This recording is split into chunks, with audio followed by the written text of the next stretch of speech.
Aula 3 de 4, que na verdade acabou sendo 3 de 3, né? Então, hoje nós teremos a nossa última aula sobre o livro de Jó, com algum pesar no coração, porque hoje me vejo constrangido em passar sobrevoando sobre algumas coisas que seriam objeto da aula número 3, né? Aquele cálculo renal me roubou 3 dias, 2 noites de sono e o programa da aula. Então hoje eu darei a aula que seria para ser dada, porque eu acho que seria impróprio nós não chegarmos ao final do livro de Jó, tá bom? Mas fiquem vocês cientes que hoje eu passarei muito de passagem, principalmente na questão dos amigos de Jó. Nós daremos uma ideia, mas eu passarei muito de passagem ali. O meu interesse... Eu estou sentindo um eco aqui atrás de mim. Está muito alto o som? Não está? Eu estou com um eco aqui atrás. Não sei se é normal ou se o problema sou eu. Mas vamos andar. Então nós faremos isso. Aqueles famosos avisos, por gentileza, desligue o seu celular, ok? Até que Jesus me busque, será assim enquanto eu darei aula. Mantenha o seu celular, por favor, no regime da ditadura, emudecido. Não permita que ele toque. E com relação ao intervalo, me foi solicitado que eu desse um tempo a mais de intervalo para vocês. O som tá bom? Bom, a responsabilidade é de vocês, tá? Me foi solicitado que eu desse um tempo a mais de intervalo, porque hoje, sendo a última aula, tem aqui uma pasta com avaliações, tá bom? Então, no intervalo, quem quiser, quem desejar, fique à vontade para vir aqui, pegar sua folha, o lápis, e devolva ambos depois. E faça isso no intervalo ou terminando a aula, se você preferir. Ok? Então, hoje, estou forçado a dar o intervalo. Muito bem. Vamos... Já tocou o sinal? Não, né? Mas já são 9h30, então eu começarei a aula. Vamos iniciar a nossa aula. Alguém tem algum motivo de oração que queira expor, queira tornar público para que estejamos orando? Se alguém tem, por favor, se pronuncie. Pois não, irmã.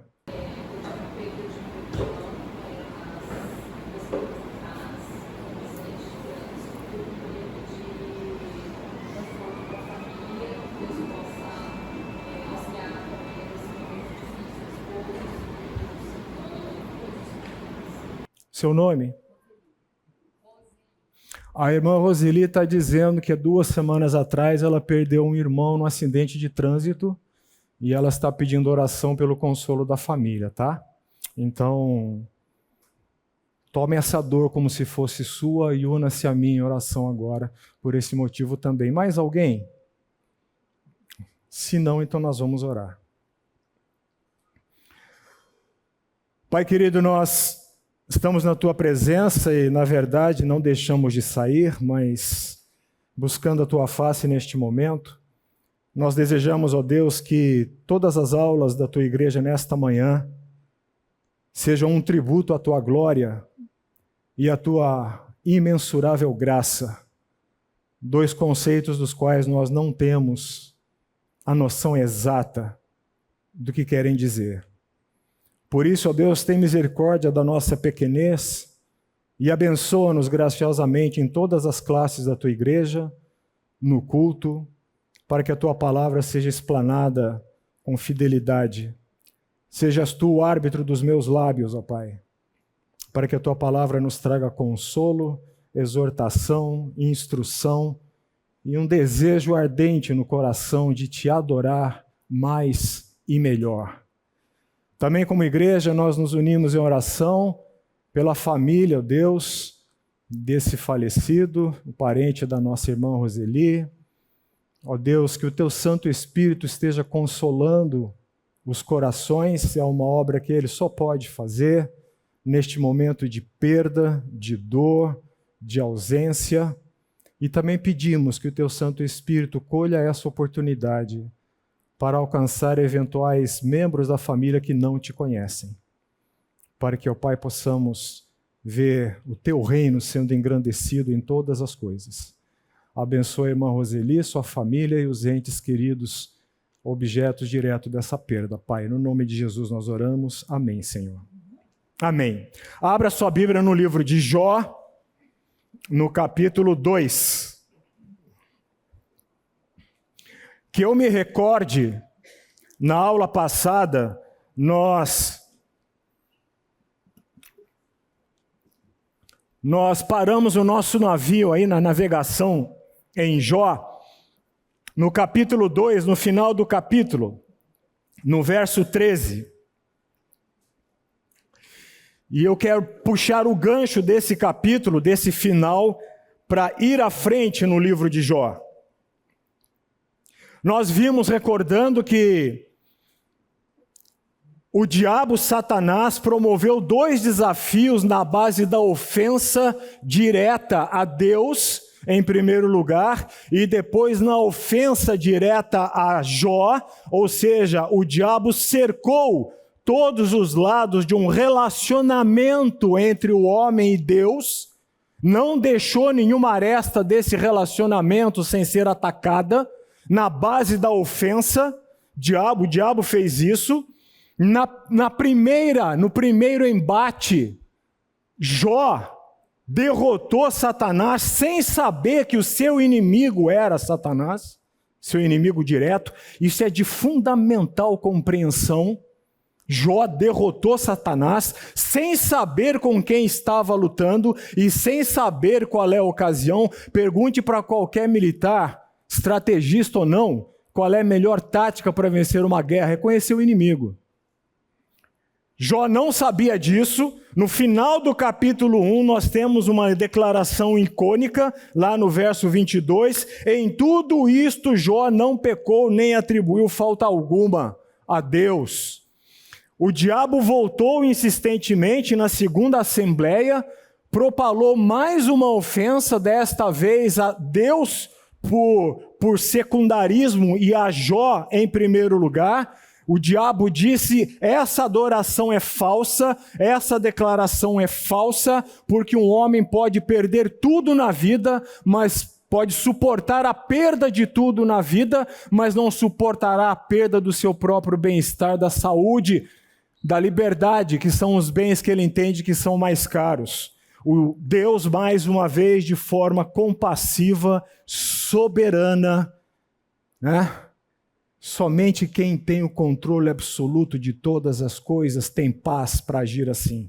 Deus, de uma forma soberana, magnífica, permitiu mais uma vez que o diabo avançasse, não falou nada para Jó. Jó sofreu um segundo ataque. Nós chegamos ao final do capítulo 2, com um homem que em fração de minutos e depois em fração de dias, quiçá semanas ou meses, não sei, perdeu todos os seus bens, perdeu seus filhos, perdeu sua saúde, perdeu seu bem-estar, perdeu seu respeito social, perdeu seu status, perdeu a sua honra, perdeu a sua imagem e ainda de lambuja ou gratuitamente foi objeto do repúdio da própria esposa, que no mínimo serviu de uma fonte de tentação para ele, ao dizer para ele: amaldiçoa Deus, porque ainda conservas a tua integridade. É possível que nem eu nem você, querido, cheguemos a um ponto tão baixo de miserabilidade de vida, e eu estou falando agora em aspecto humano. É possível que nem eu, nem você, que Deus tenha temor de mim, temor não, que Deus tenha graça sobre a minha vida, é possível que, falo isso com muito temor, gente, Não é brincadeira, não. É possível que nem eu, nem você, até o final dos nossos dias, passemos por circunstâncias extremas, tão difíceis, em que uma fé e uma fidelidade seja testada até a última gota de sangue. No relato bíblico, creio que somente 2 homens chegaram lá perto, tirando o nosso bendito Salvador Jesus Cristo, Jeremias e Paulo. Este é Jó. E no final da aula passada nós lemos alguma coisa a respeito do seu estado, diversos versículos. E aí nós chegamos ao final do capítulo de Jó, de novo, no verso 10, este homem que não deixa de ser pecador, no entanto, também não deixa de ser notável, e um exemplo para mim e para você, de novo, no verso 10, este homem fecha mais uma investida de ninguém mais, ninguém menos do que Satanás, com as seguintes palavras. Verso 10, em tudo isto não pecou Jó com seus lábios. Prosseguindo, verso 11, 12 e 13. Ouvindo, pois, 3 amigos de Jó todo este mal que lhe sobreviera, chegaram cada um do seu lugar, Elifaz, o temanita, Bildade, o suíta, Zofar, o namatita, e combinaram ir juntamente condoer-se com ele e consolá-lo. Eles eram de fato amigos. Já ouvi muitos comentários depreciativos a respeito da amizade, mal orientados na sua teologia, mas eram de fato amigos. Levantando-se eles de longe os olhos, verso 12, e não o reconhecendo, ergueram a voz e choraram.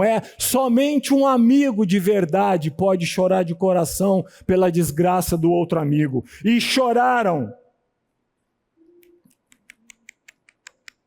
Verso 12, e cada um, rasgando seu manto, lançava pó ao ar sobre a sua cabeça. Sentaram-se com ele na terra 7 dias, 7 noites, e nenhum lhe dizia palavra alguma, pois viam que a dor era muito grande. Nós chegamos a um momento no livro de Jó, queridos, em que Jó, o livro de Jó, se torna um dos livros mais desconcertantes para a mente humana das Escrituras.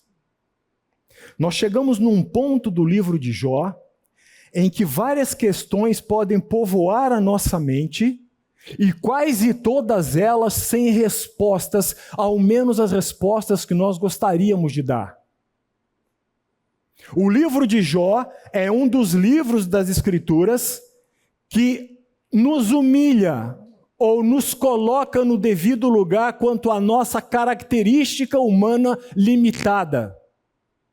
Por isso é um livro desconcertante.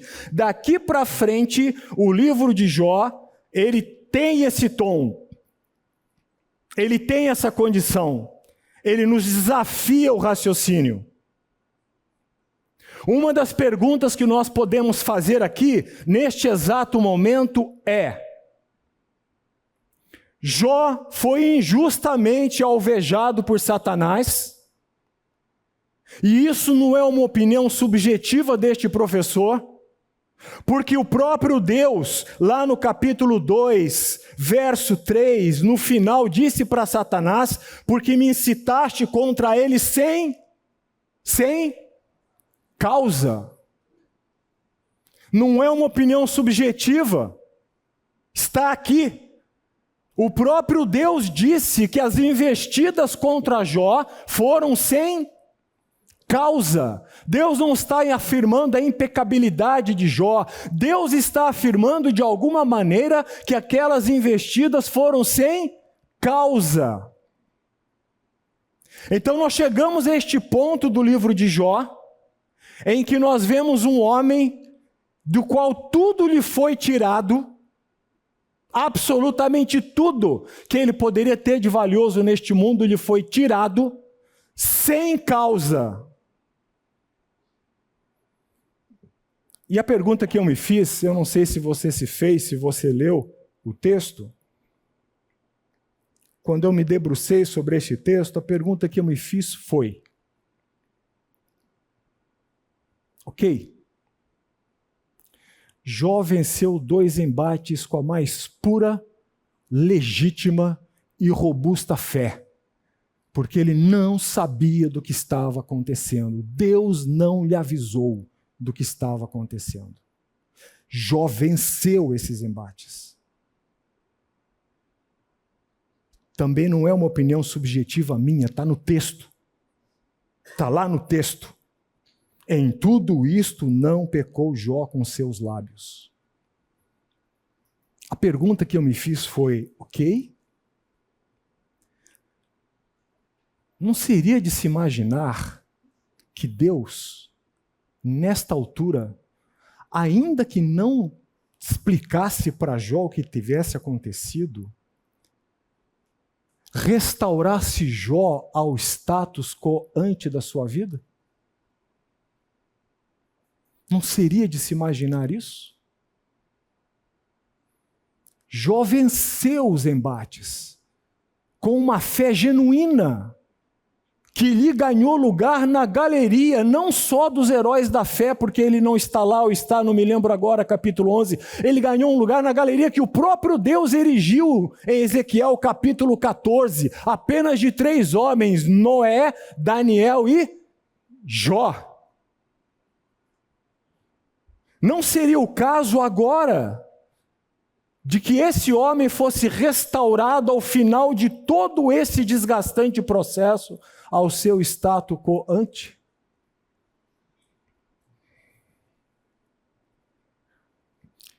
Para piorar a situação, daqui para frente, Jó começa a passar por outro vale, que são os embates dos amigos com ele. E para piorar mais ainda a situação, o que das Escrituras nós podemos ver é que Deus parece que não tem uma pressa, ou de alguma forma não está pressionado, ou não se sente pressionado a arrebatar Jó daquela situação, ou a dar-lhe qualquer tipo de explicação, porque vocês hão de convir comigo que qualquer tipo de explicação que torne explicável um sofrimento que nós tenhamos de maneira abrupta e inexplicável na nossa vida, se torna fonte de consolo ou não. Jó é mantido no silêncio. Os eruditos dizem, alguns deles, que a esta altura dos acontecimentos, quando Jó sofreu tudo isso, Jó devia ter provavelmente 70 anos de idade. O que é compatível, porque nenhum homem teria todo o patrimônio consolidado que se vê lá no capítulo 1, aos 20, aos 30 e aos 40 anos de idade. É plausível esse estudo cronológico. Mas, de novo, o que nós olhamos aqui é um homem que, neste ponto, nada obstante ter ganho 2 investidas satânicas sem pecar com a boca.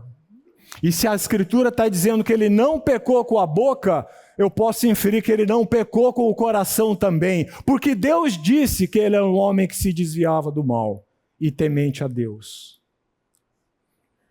Em quantas circunstâncias eu ou você já passamos pela vida em que, diante do inexplicável, nós guardamos os nossos lábios?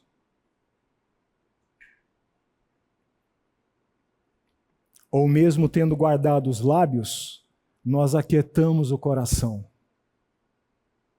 Jó dá-nos esse exemplo. E Deus parece que não está pressionado, não se sente pressionado em retirar Jó dessa situação, em lhe dar uma explicação. Existem determinados textos das Escrituras, queridos, que nós só podemos olhar para eles e, de alguma forma, lidar com eles a partir de, no mínimo, 2 versículos da própria Escritura. Vou citar só 2. O primeiro deles está em Deuteronômio 29, 29. Eu peço a alguém que fique em pé e leia. Deuteronômio 29, 29. Quem achou, por favor, leia. As coisas encobertas pertencem ao Senhor, nosso Deus. Porém, as reveladas nos pertencem a nós e a nossos filhos para sempre, para que cumpramos todas as palavras dessa lei. As coisas encobertas pertencem a quem? A Deus. As coisas encobertas pertencem a Deus. Mas aquelas que são reveladas pertencem a quem? A nós. Para que, conhecendo-as, as observamos e as cumpramos. As coisas encobertas pertencem a Deus. O segundo texto que, numa situação dessas, que nós temos que nos socorrer, está lá em Romanos capítulo 11. Vá comigo para lá, Romanos capítulo 11. Romanos capítulo 11. Romanos capítulo 11, versículo 33 até o versículo 36. Romanos 11, 33 a 36, eu estou usando a ARA mais uma vez. Diz assim, é Paulo: ó profundidade de riqueza, tanto da sabedoria como do conhecimento de Deus! Quão insondáveis são os seus juízos! Quão inescrutáveis os seus caminhos! Inescrutáveis, nós não conseguimos prescrutar tudo aquilo que Deus faz, porque faz. Quão inescrutáveis são os seus caminhos! Quem, pois, conheceu a mente do Senhor? Perguntas retóricas. Aqui é uma diatribe, Paulo está falando com um sujeito imaginário. Ou quem foi o seu conselheiro? Ou quem primeiro deu a ele para que lhe venha a ser restituído? Qual que é a resposta de Paulo diante disso? Verso 36. Porque dele, por meio dele e para ele são todas as coisas. A ele, pois, a glória eternamente. Amém. Existem coisas difíceis na Bíblia com as quais temos que lidar? Sim, efetivamente existem. Há textos nas Escrituras que eu leio e digo, uau! Existem coisas na Bíblia que nós não conseguimos explicar com a nossa mente humana carnal? Sim, existe. Não sei se foi Paul House ou Ralph Smith que disse que a Bíblia, as Escrituras, nos revelam o caráter de Deus em tudo aquilo que nós precisamos saber. Não há nada que nós precisemos saber para ter uma vida piedosa que não esteja nas Escrituras. Assimilaram isso? Não há nada que eu e você precisemos saber para ter uma vida piedosa de obediência a Deus que não esteja nas Escrituras. Entre mentes, as Escrituras não são exaustivas em diversos assuntos. Tudo o que é Deus não está exaurido nas Escrituras, compreendem?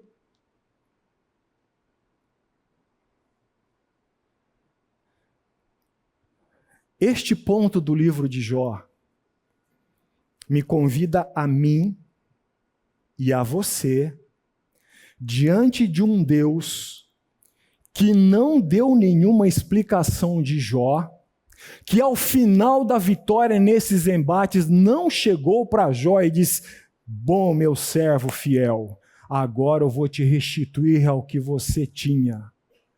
Um Deus que não se sente pressionado pelo tempo, mas nunca chega antecipadamente e nunca se atrasa. O salmista diz que 1 ano para ele são como? 1 dia para ele são como? E 1000 anos são como Um Deus tão magnânimo, magnífico, que não se sente pressionado a dar qualquer explicação. Neste ponto, querido, o livro de Jó nos revela o primeiro propósito dele mesmo: nos conduzir à humildade da fé, ao silêncio e à humildade da fé. A fé é questionadora? Sim, pode ser. E em determinados momentos deve ser. Timothy Keller dizia, já faleceu, Timothy Keller dizia que uma fé que não questiona é como um corpo sem anticorpos. Lindo, né? Deus abençoe homens como esse.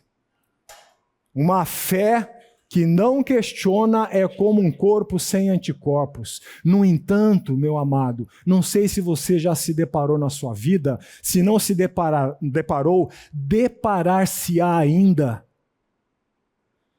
com situações em que você não terá o que fazer, em que tudo aquilo que estava nas suas mãos para você fazer, você fez, em que você não tem absoluto controle sobre nenhum, e em que tudo aquilo que você tentou avançar fazendo foi por água abaixo. Já passou por isso?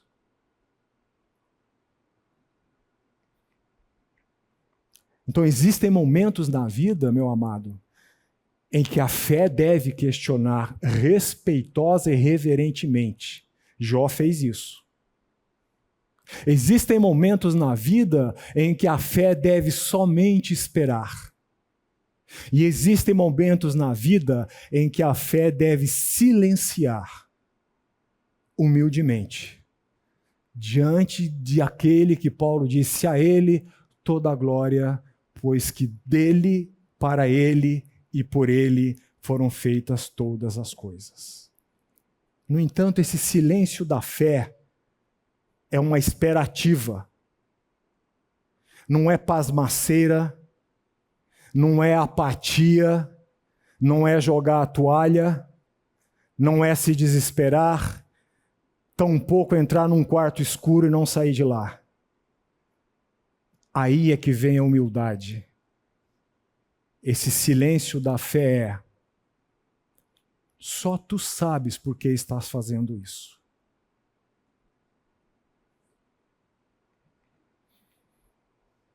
Jó aprendeu, no final do livro, que o mais importante do que você saber por que você sofreu é você saber quem te conduz em meio ao sofrimento.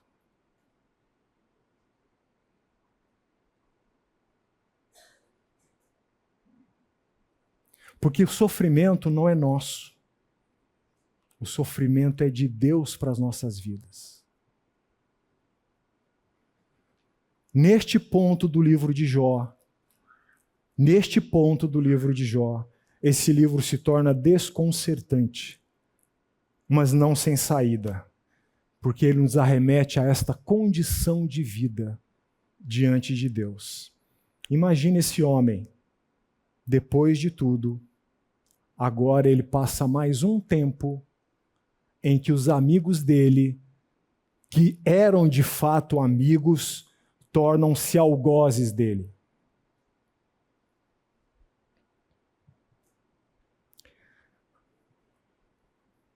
Pense em alguns segundos. Se quiser fechar o olho, feche. Pense em alguns segundos nessa expressão: o silêncio humilde da fé.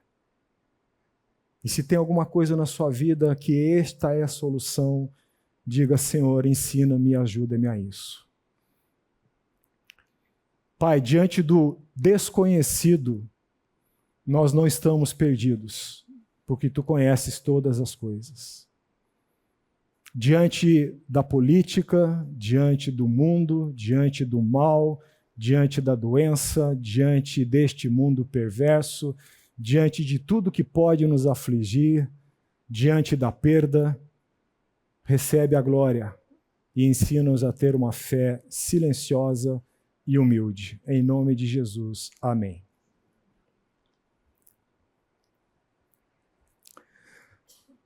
Como eu disse para vocês, eu não tenho tempo, me foi tirado o tempo de fazer uma análise dos amigos de Jó. Mas eu quero dar para vocês, o tanto quanto me for possível, um panorama que está por trás das reações dos amigos de Jó e, quiçá, da teologia de próprio Jó. Os amigos de Jó foram Elifaz, Bildade, Zofar e Eliú. 4 amigos de Jó.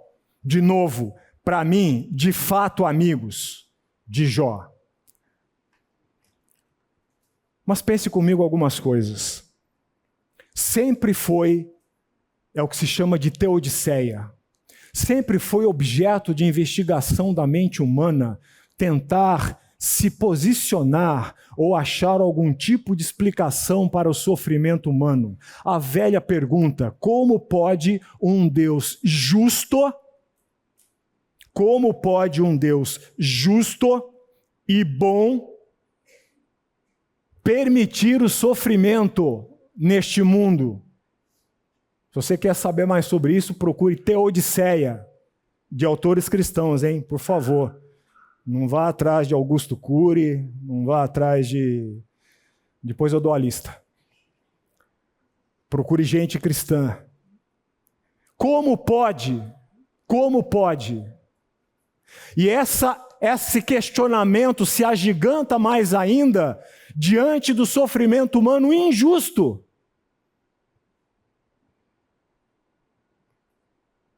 Como Deus, um Deus justo, um Deus bom, lida com a questão da permissão do sofrimento humano injusto. E Jó é um caso icônico das Escrituras. O próprio Deus disse, ele não deu nenhuma causa para isso. Estamos diante de um homem que sofreu injustamente. Injustamente.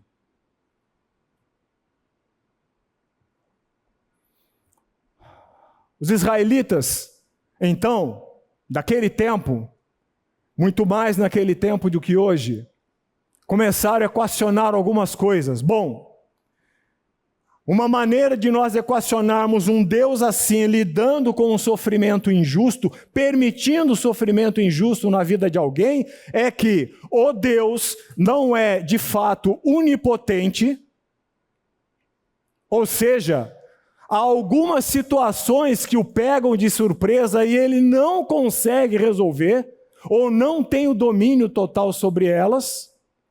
Ou se ele é onipotente, ele não é totalmente justo.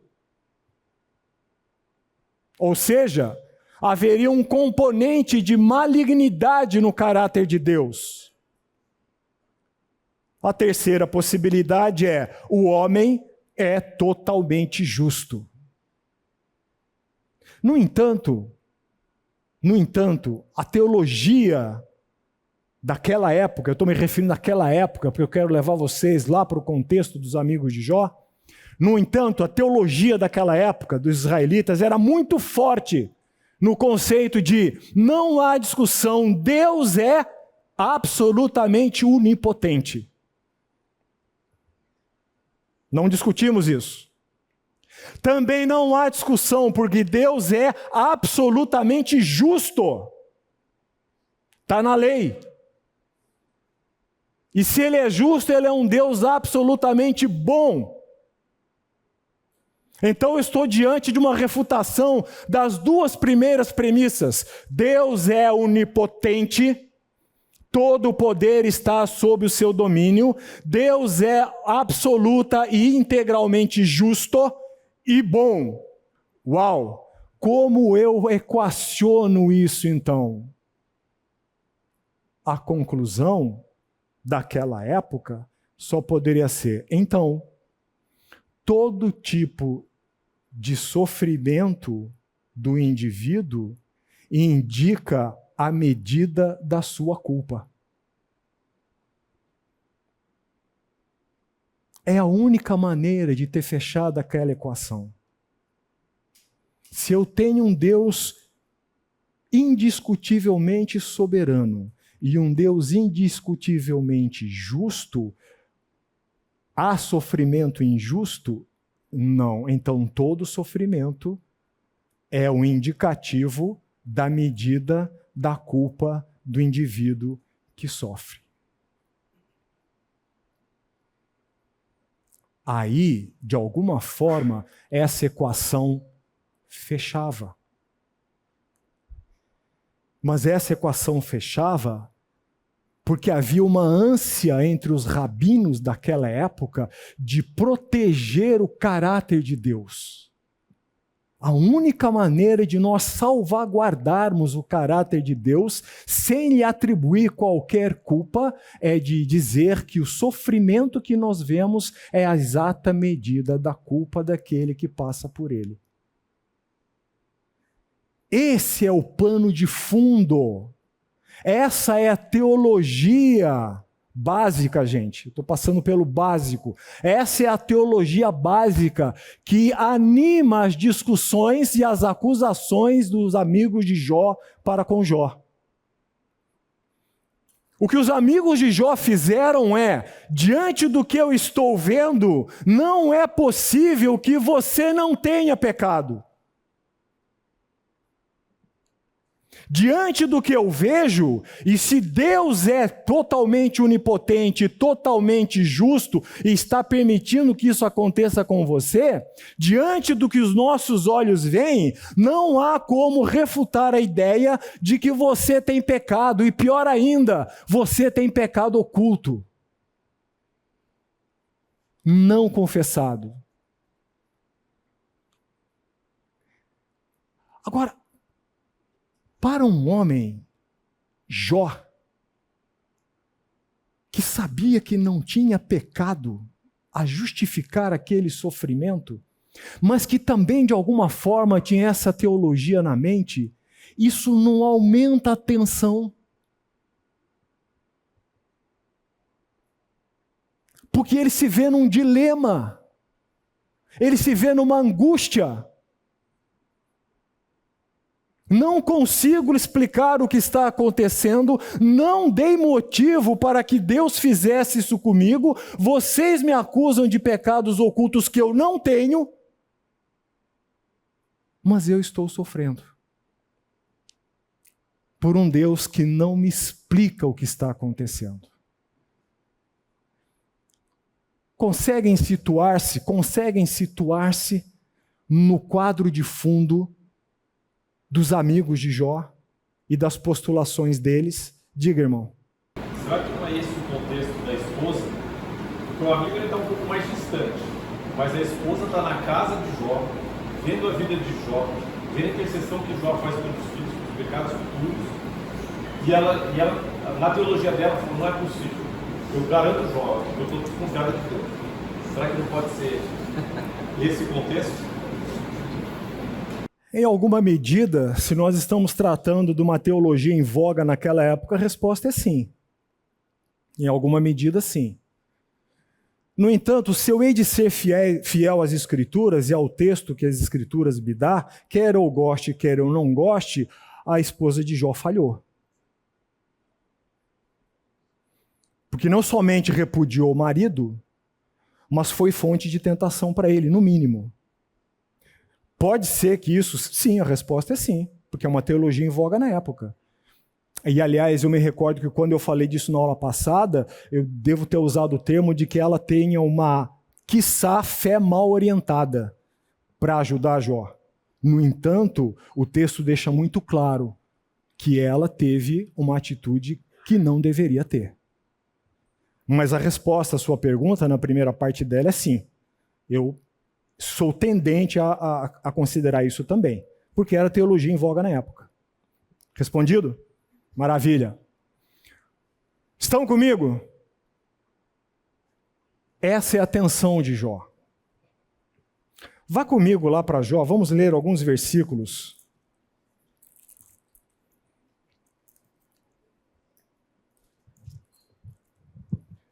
Vá comigo lá para Jó, capítulo 4. Nós vamos ver apenas os discursos de Elifaz.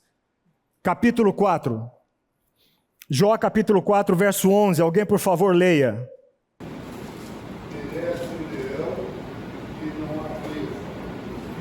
de boa, ânimo de discreto. Esse é Jó?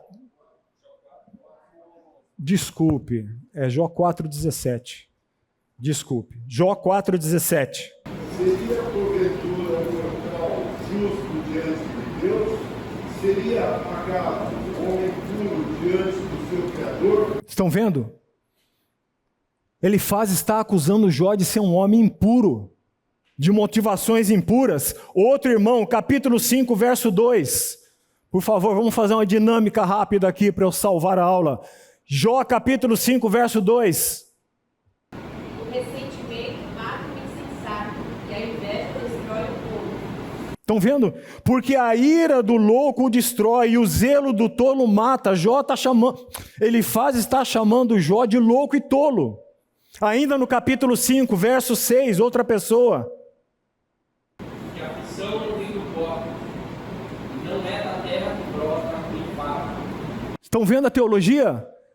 A aflição não vem do nada, há um motivo para essa aflição. Estão percebendo aquele quadro de fundo animando a teologia de Elifaz? Ainda no capítulo 5, verso 9. Ele faz coisas grandes e inescrutáveis, maravilhas que não se podem contar. Agora verso 12 e 13, capítulo 5, 12 e 13, e outro irmão já abra aí por favor, já vá para o verso 17. 5, 12 e 13. Ele frustra as maquinações dos astutos, para que as suas mãos não possam realizar seus projetos. Ele apanha os sábios na sua própria astúcia, e o conselho dos tiranos se precipita. De novo, há uma acusação velada para Jó aqui, e verso 17, do mesmo capítulo 5. Eis que bem-aventurado é o homem a quem Deus referiu. Não desprezes, pois, a correção do Todo-Poderoso. Uau, mas isso daqui não é algo que está nas Escrituras? É, Hebreus fala disso. Bem-aventurado o homem a quem Deus disciplina, a quem Deus corrige. O fato deles dizerem algumas coisas que têm a ver com o caráter de Deus não corrige a teologia deles. Aqui está o conselho ou o aconselhamento mal orientado, aplicando versículos fora do contexto de vida. Estão entendendo? Vá agora para o capítulo 6, verso 14. Alguém leia, por favor, 6, 14.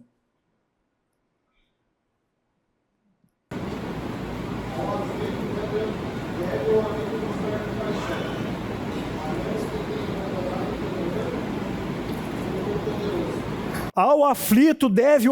Agora é Jó. Jó está falando, está respondendo a Elifaz. Ao aflito deve o amigo mostrar compaixão. Percebem a tensão do coração desse homem nas palavras? Há de fato uma amizade. Eu comecei a aula agora. Há de fato uma amizade. Aqueles que maldizem ou criticam a amizade dos amigos de Jó não estão sendo fiéis ao texto, porque Jó está dizendo, você é meu amigo. O que Jó está dizendo para ele? Ao aflito deve o amigo mostrar compaixão, a menos que tenha abandonado o temor do Todo-Poderoso, versículo maravilhoso para quem faz aconselhamento bíblico. Se você pratica aconselhamento bíblico, faça desse um dos versículos nortes do seu ministério. Ao aflito deve o amigo mostrar compaixão, a menos que tenha abandonado o temor do Todo-Poderoso. Eu quero deixar Elifaz como representante dos amigos de Jó. Dois irmãos me perguntaram aqui, mas a Bíblia fala no começo de 3, não são 4. Como se não bastasse o 3, ainda veio um no final, tá? Que é Eliú. Eu acho que é Eliú, confira aí. Eliú. E Eliú conseguiu fazer pior que os outros 3. Porque ele não somente atacou Deus, atacou Jó e atacou os outros 3. Mas são 4, tá? Elifaz, Bildade, Zofar e Eliú no final do livro de Jó. Muito bem, eu deixarei Elifaz como representante dessa teologia que ataca Jó e que coloca Jó numa situação de angústia, porque ele se vê oprimido não só por Deus, a quem ele não consegue obter, de quem ele não consegue obter uma explicação, mas ele se vê oprimido por acusações que ele sabe que são injustas. No entanto, ele não vê nenhuma modificação no estado fático da vida dele. Tudo continua como estava, de mal a pior. Existem pequenas variações entre os amigos de Jó. Nada obstante, eles usam a mesma teologia, ou o mesmo pano de fundo teológico, tá? Ele parece caminhar pelo misticismo. Não o misticismo fora das escrituras, é o mítico, ok? Bildade, me parece que ele vai pelo tradicionalismo, tradição. A tradição diz, é isso que nós aprendemos. Se nós aprendemos isso, então isso diz que você está errado, né? E Zofar é um dogmático, ele vai pelo dogma. Pessoas dogmáticas são aquelas pessoas que se fecham. Em algum sentido, nós devemos ser dogmáticos. Em outros sentidos, não. O dogmático é aquela pessoa que se fecha em todo tipo de conclusão e não está aberto a nenhum tipo de investigação para robustecer a conclusão ou para mudar de opinião. Essa é uma pessoa dogmática, ok? Então, essas são as características dos 3, tá bom? O mítico, o tradicionalista, aquele para o qual a tradição vale mais do que a lei, do que as escrituras. Foi isso que eu recebi do meu avô, do meu bisavô, do meu tataravô, foi assim que eu fui criado, e do jeito que eu vi, do jeito que eu fui criado, deu certo. Se deu certo para o meu tataravô, para o meu bisavô, para os meus avôs, para mim, então dará certo para você. Essa é uma pessoa apegada à tradição. Eu já não sei quem disse, mas não sou eu que estou dizendo. Esqueci mesmo o nome. Agora. 60 anos em maio, queridos. Eu já não sei quem disse, mas ele disse assim: tradição é a fé viva de pessoas mortas.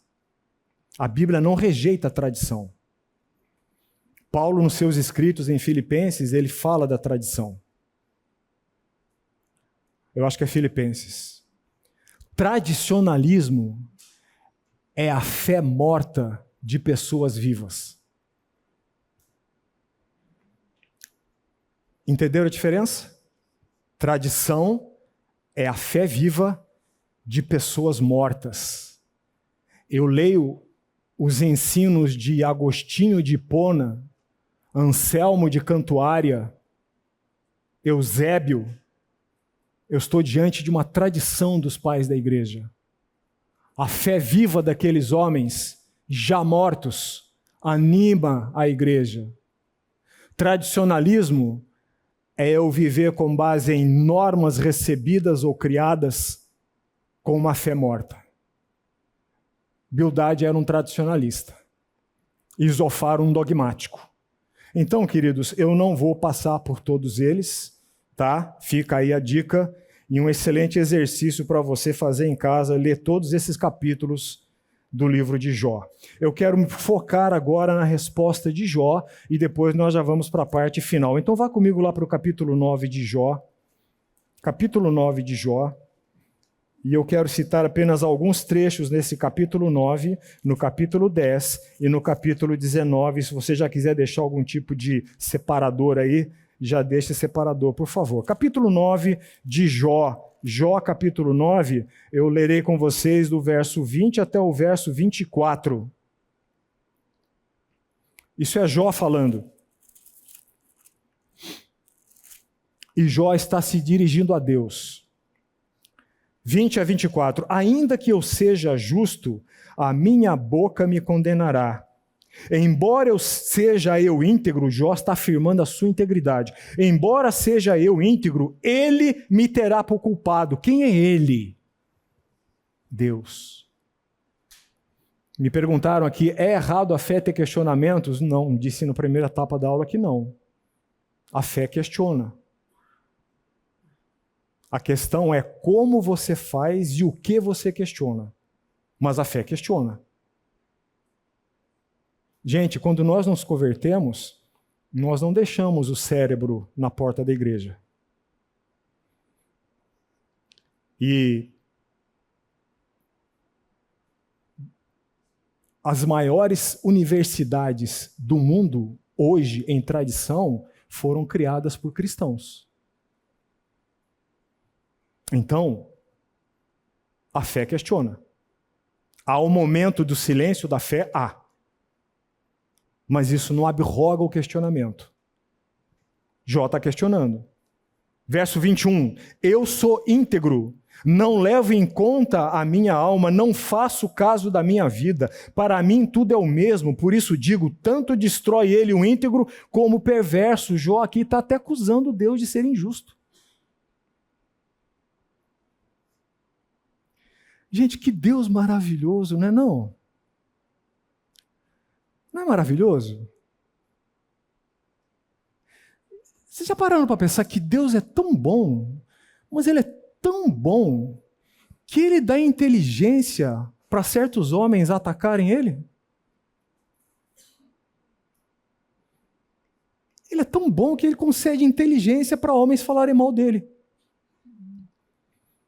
Para ateus destruírem, dizerem não existe. De onde vem a inteligência para ele afirmar que Deus não existe? Se qualquer flagelo mata subitamente, então se rirá do desespero inocente. A terra será entregue nas mãos dos perversos e Deus ainda cobre o rosto dos juízes dela. São questionamentos contundentes. Se você for honesto consigo mesmo, você os faz, às vezes, no seu íntimo. Não é? Sejamos honestos. Você vê algum desafeto ou alguma pessoa que você não gosta, que é expoente na política nacional ou no mundo, sendo vitoriosa em algumas coisas, o que você diz? Você vê prova de iniquidade no mundo, de justiça amordaçada, o que você faz?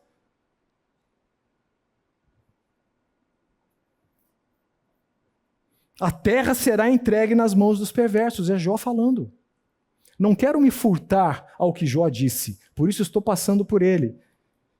Verso 30 em diante, ainda que me lave com água de neve e purifique as mãos com cáustico, mesmo assim me sumergirás no lodo. Ou seja, Jó está afirmando a sua integridade, a sua justiça perante Deus. E de alguma forma, se ele está fazendo isso, ele está dizendo que Deus está errado no seu julgamento.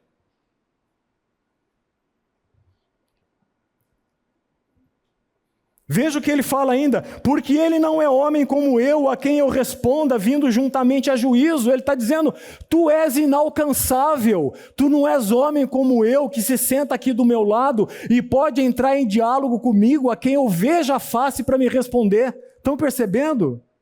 Mas é questionamento legítimo, é questionamento de fé, é questionamento de um coração que agoniza numa tensão entre estar sendo culpado. Você já foi ferrenhamente acusado de pecado que você não cometeu? Jó estava sendo. E aquele que ele tanto amava e continua amando, e aquele que ele tanto adorava e ficou fiel a ele, Deus, não aparecia para explicar-lhe, não aparecia para dar-lhe a justificativa, a explicação. Não é legítimo esse anseio do coração? Há de Deus punir um coração assim? Percebem que é um coração muito diferente de um coração apóstata.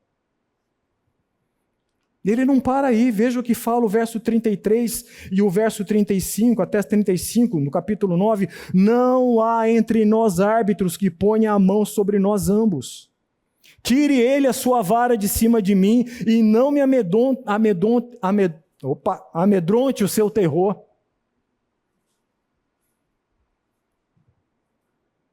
capítulo 10, verso 2, direi a Deus, não me condenes. Olha, sinta o coração desse homem nesse versículo. Direi a Deus, não me condenes, faze-me saber por que contendes comigo.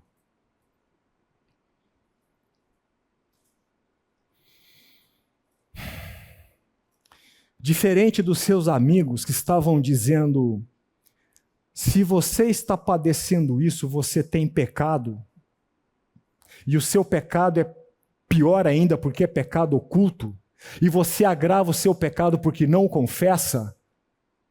Diferente disso, Jó diz para os seus amigos, tende compaixão comigo porque eu não pequei. E vira-se para Deus a quem ele tanto ama e diz assim, explica-me por que contendes comigo.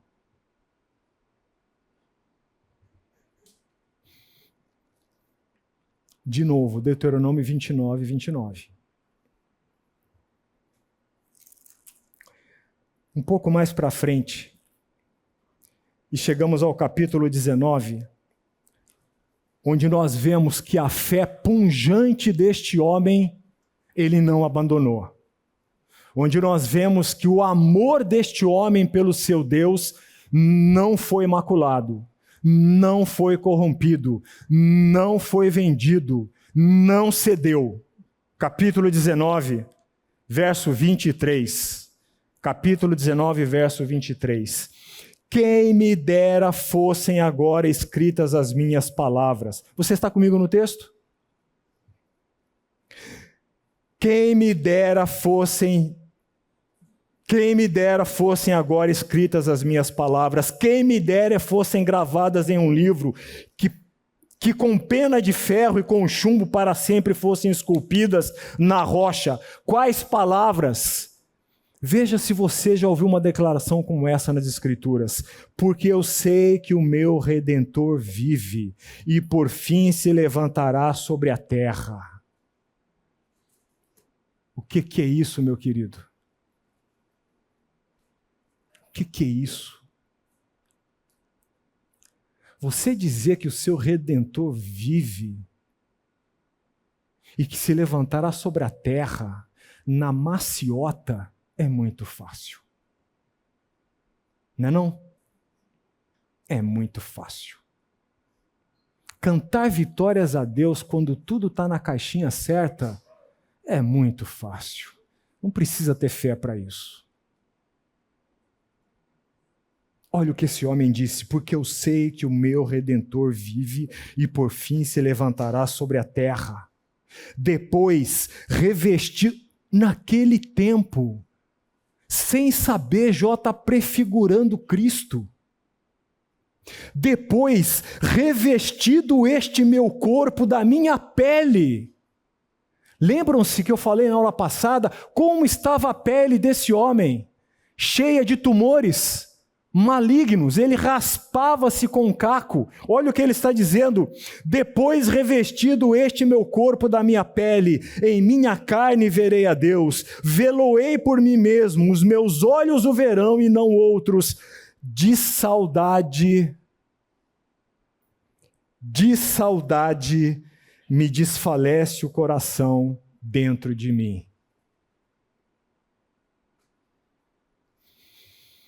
Estamos ou não diante de um homem notável?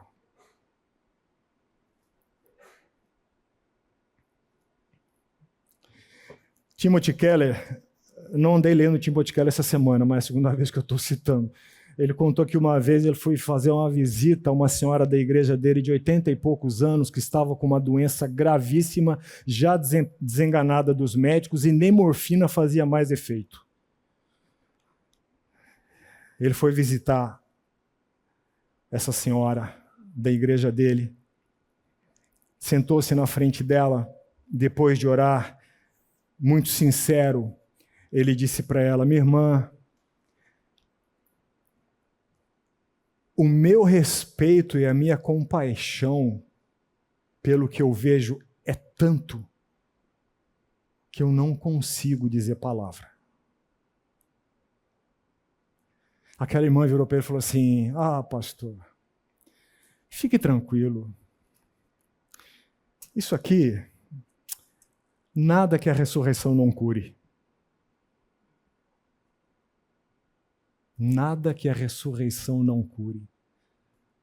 O que é isso, querido? Fé.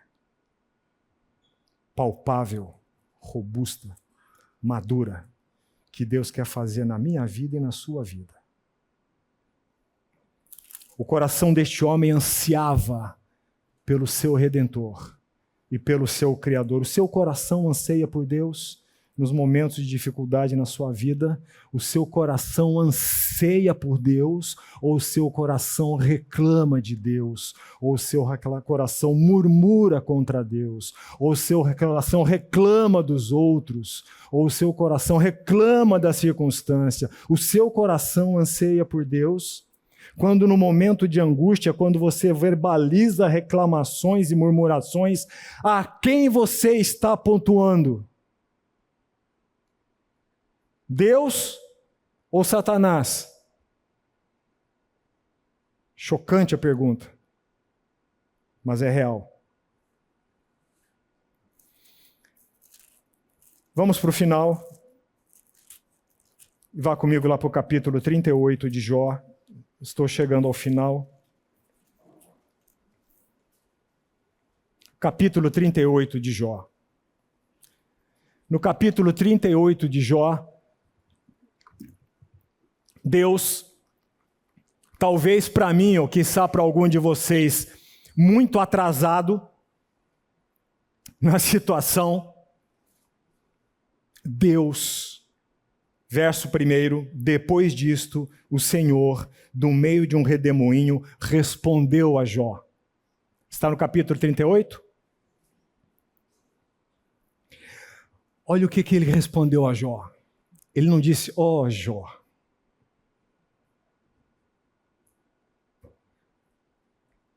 O que ele respondeu a Jó? Ele não disse, Jó, olha, vem cá, eu vou te contar. O que aconteceu foi isso, isso, isso e isso. O que ele respondeu a Jó? Ele chegou para Jó e diz assim, no verso 2, quem é este que escurece os meus desígnios com palavras sem entendimento? Você pode dizer comigo? Uau! Deuteronômio 29, 29. Uau! Verso 3. Cinge, pois, os lombos como homem. Ele está dizendo, prepara-te como homem. Deus está colocando Jó amorosamente no lugar dele. Cinge, pois, os lombos como homem. Pois eu te perguntarei e tu me farás saber. E aí Deus derrama um tsunami de perguntas.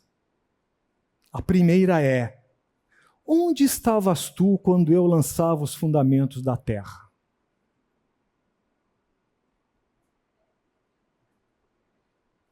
E ele continua. Verso 4. Onde estavas tu quando eu lançava os fundamentos da terra? Dize-mo se tens entendimento. No capítulo 38, Deus responde a Jó, não o porquê, não como, não o que aconteceu e não a vitória dele. No capítulo 38, Deus responde a Jó com a sua providência na maneira como ele governa a criação.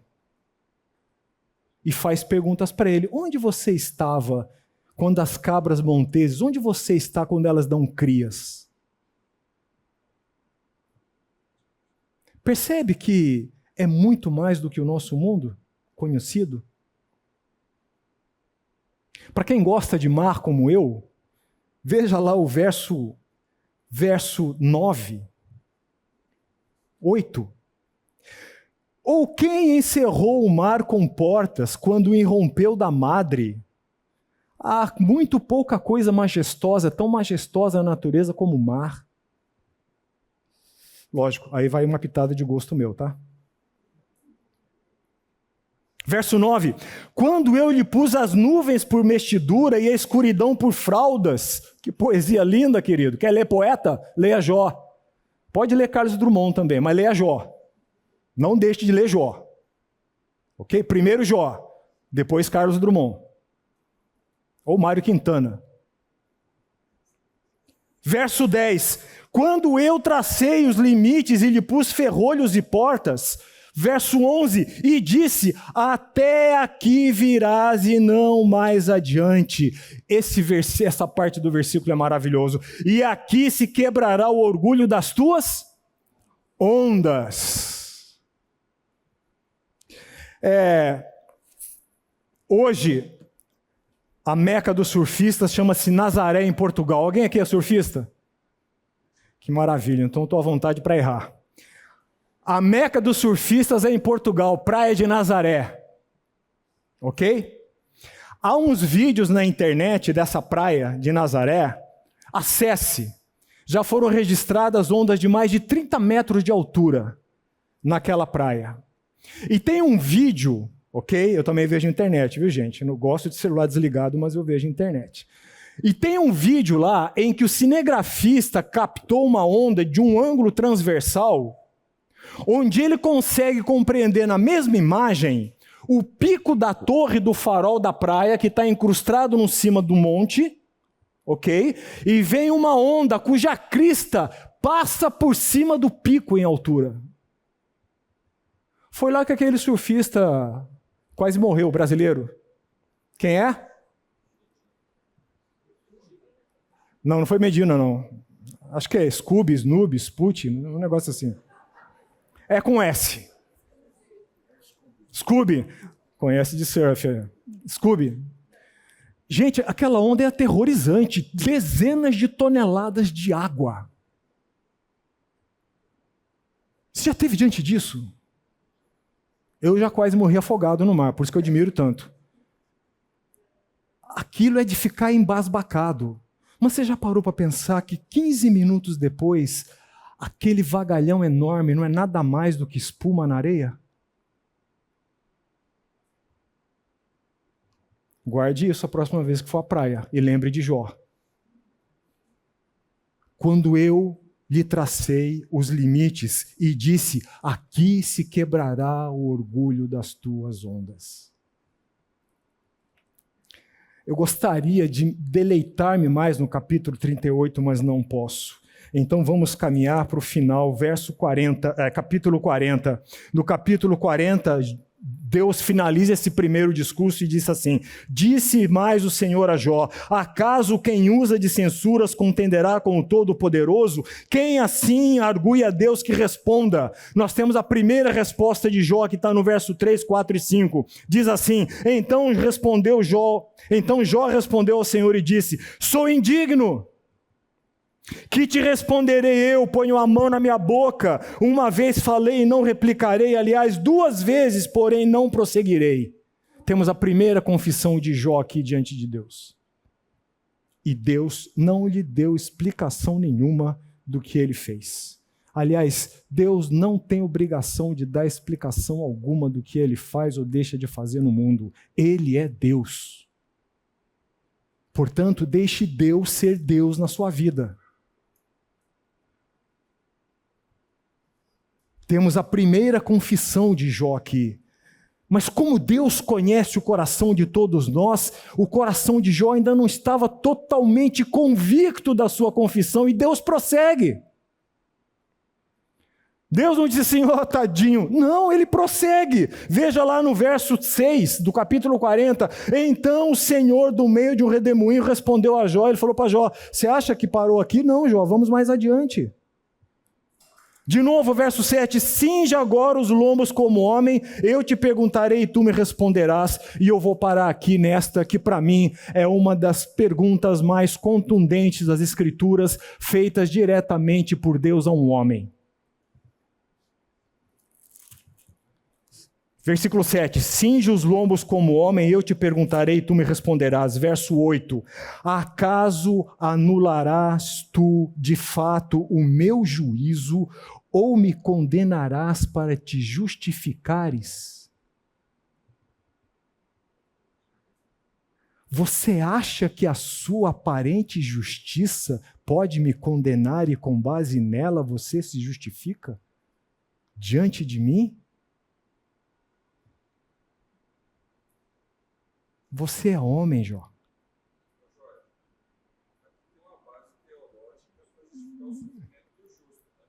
Sim, sim, também, com certeza, também.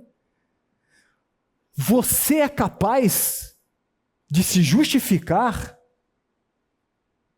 ao me condenar? Acaso você tem algum crédito que possa, diante da minha face, justificar o que você pensa de mim, me condenando? Na primeira aula, uma pessoa... Aliás, vocês estão de parabéns, viu, gente? Eu fui cheio de perguntas aqui na hora de intervalo, depois da classe, mas todas as pessoas que vieram falar comigo, muito educadas. Colocaram os seus argumentos, fizeram suas perguntas de uma maneira... Me fizeram a pergunta no final da primeira aula e a resposta foi: querido, se eu, diante de Deus, tiver alguma justificativa, mínima que seja, a graça deixa de ser graça.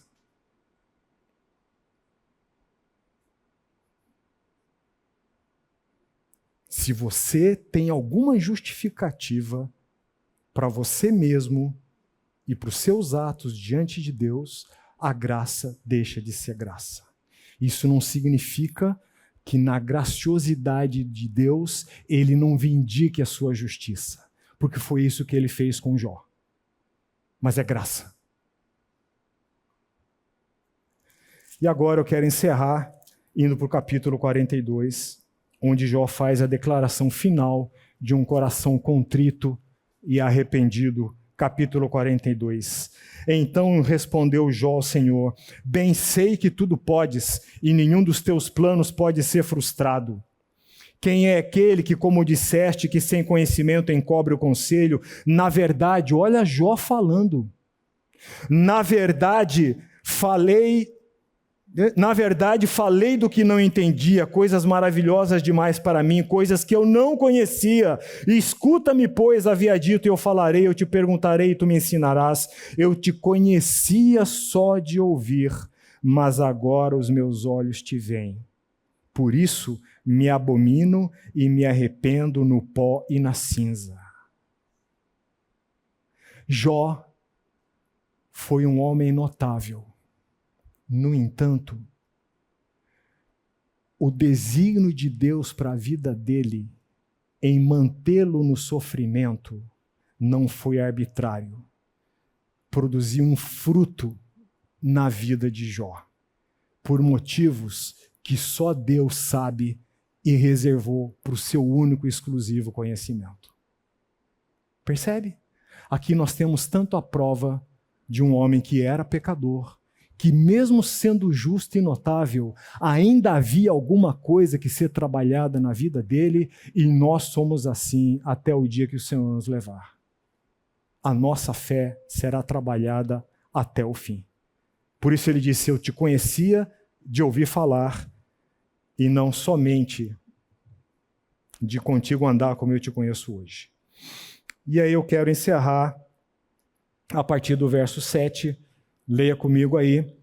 Tendo o Senhor falado estas palavras a Jó, o Senhor disse também a Elifaz, o temanita: a minha ira se acendeu contra ti e contra os teus dois amigos. Aqui é interessante que também, por motivos que o texto não deixa claro, não deixa nada claro, Deus deixou de lado Eliú. Deus só se referiu aos três. Tendo o Senhor falado estas palavras a Jó, o Senhor disse também a Elifaz, o temanita: a minha ira se acendeu contra ti e contra os teus dois amigos, porque não disseste de mim o que era reto como meu servo. Primeira vez, palavra servo. Deus está falando: esse é meu servo. Tomai, pois, 7 novilhos e 7 carneiros, e ide ao meu servo Jó, e ofereceu holocaustos por vós. O meu servo Jó orará por vós, porque dele aceitarei intercessão, para que eu não vos trate segundo a vossa loucura. Está falando dos 3 amigos. Porque vós não dissestes de mim o que era reto, como o meu servo Jó. Então foram Elifaz, o Temanita, Bildade, o Suíta e Zofar, o Namatita, e fizeram como o Senhor lhes ordenara. E o Senhor aceitou a oração de Jó. Alguma coisa lembra você? Pai, perdoa-lhes, porque não sabes o que fazem. Dá para fazer um link? Verso 10. Mudou o Senhor a sorte de Jó? Quando que o Senhor mudou a sorte de Jó? Quando? Quando este orava pelos seus amigos. As coisas encobertas são para o Senhor, as coisas reveladas são para nós. É encoberto porque que Deus permitiu isso na vida de Jó, mas é revelado que Jó perdoou os seus amigos. E foi somente quando Jó mais uma vez deu prova indescritível da sua fé e da sua piedade e orou pedindo perdão para os amigos que Deus mudou a sorte de Jó. Cuidado com o perdão resistente no seu coração, querido. Isso não agrada a Deus. Vamos continuar. Já estou encerrando. Mudou o Senhor a sorte de Jó enquanto este orava pelos amigos, e o Senhor deu-lhe o dobro de tudo o que antes possuía. Alguém, por gentileza, para a gente fazer um cheque, vá lá para o capítulo 1, tá? Um cheque rápido.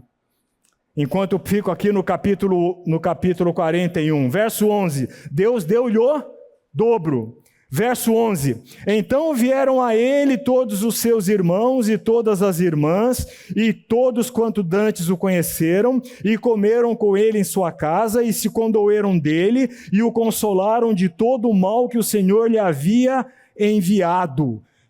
Uau! De todo o mal que o Senhor lhe havia enviado. Cada um lhe deu dinheiro e um anel de ouro. Assim abençoou o Senhor o último estado de Jó, mais do que o primeiro, porque veio a ter 14.000 ovelhas. Quantas ovelhas eles tinham no verso 1?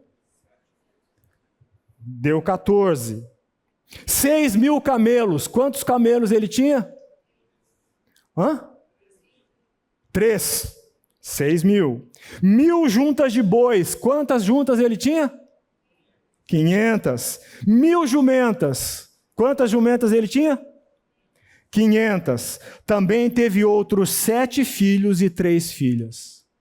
Não lhe deu 14 filhos, nem 6 filhas. Porque Jó os veria na ressurreição.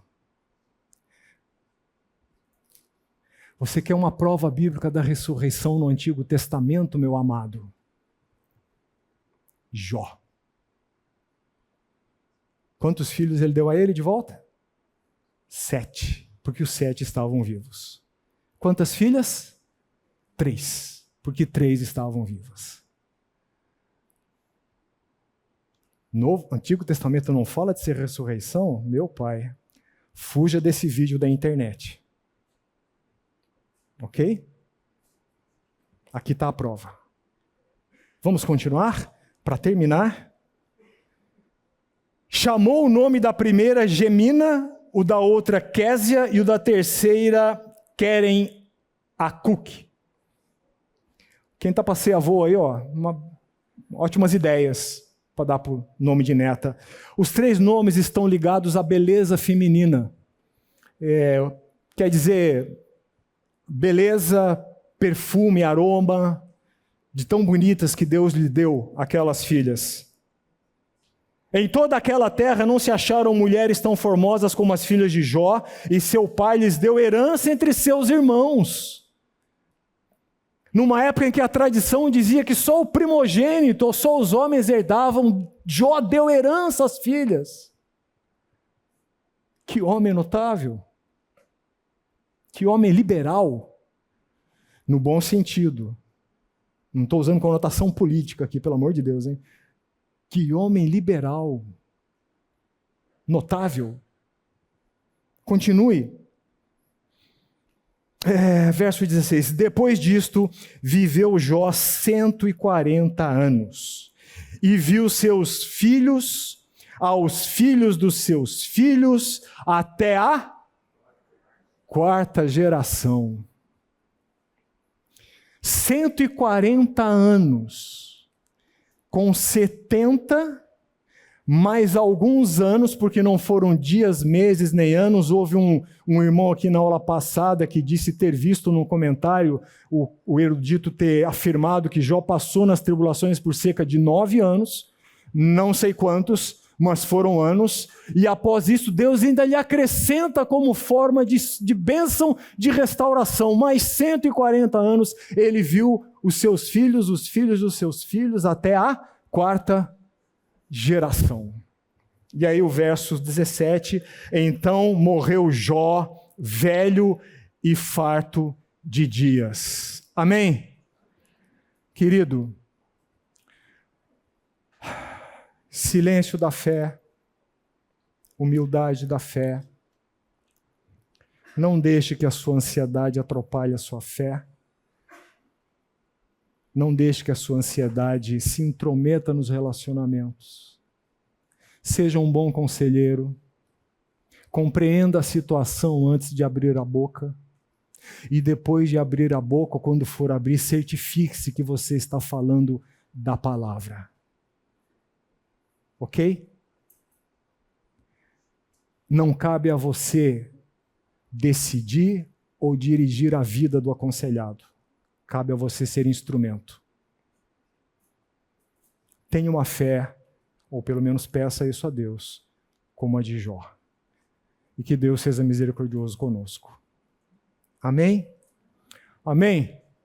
Lembrando que já bateu o sinal, alguém tem alguma pergunta?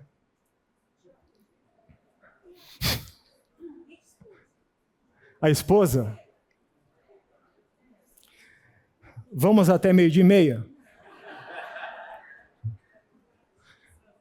Querida, a esposa, o texto não é claro e os eruditos se dividem. Alguns afirmam ou tendem a desenvolver o argumento de que esses outros filhos foram gerados da mesma esposa. Outros argumentam que pela cronologia, pelo tempo, pela sobrevida que foi dada a Jó, nem aos amigos dele, foi dada a Jó, como bênção de restauração. A esposa dele veio a falecer. Castigo não, gente. Morreu, faleceu. E Jó contraiu um novo matrimônio. De novo, o texto não é claro. E neste texto agora aqui, não me permito especular. Mas ele é totalmente omisso com relação à esposa. Tá bom? Mais alguma pergunta? Se não, foi um prazer estar com vocês. Gostaria de ter estado na terceira aula. Nasceu, ok? Para alegria, mas muito feio. Olha, horrível. Muito feio. Eu estou falando do cálculo renal, gente, tá bom? Vamos ficar em pé com uma oração voluntária. Nos despeçamos e que Deus abençoe você grandemente. Alinhe-se com Jó. Que tenho eu contigo, Jó. Quem sentiu o desejo de orar, ore.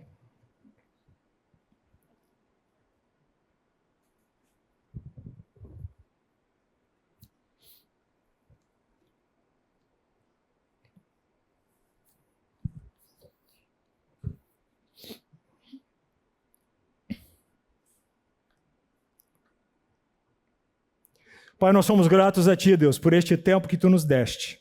E pedimos que Tu calques em nossos corações aquilo que tem que ser calcado, que Tu nos movas na direção do que tem que ser mudado e que Tu nos conduzas a uma fé que, no momento propício, haja de ser silenciosa e confiante, de modo a Te honrar naquilo que nós não conseguimos explicar e a esperar em Ti naquilo que nós não conseguimos fazer e a nos submeter naquilo que venha contra a nossa vontade. Abençoa todos estes meus irmãos. No nome de Jesus eu peço. Amém.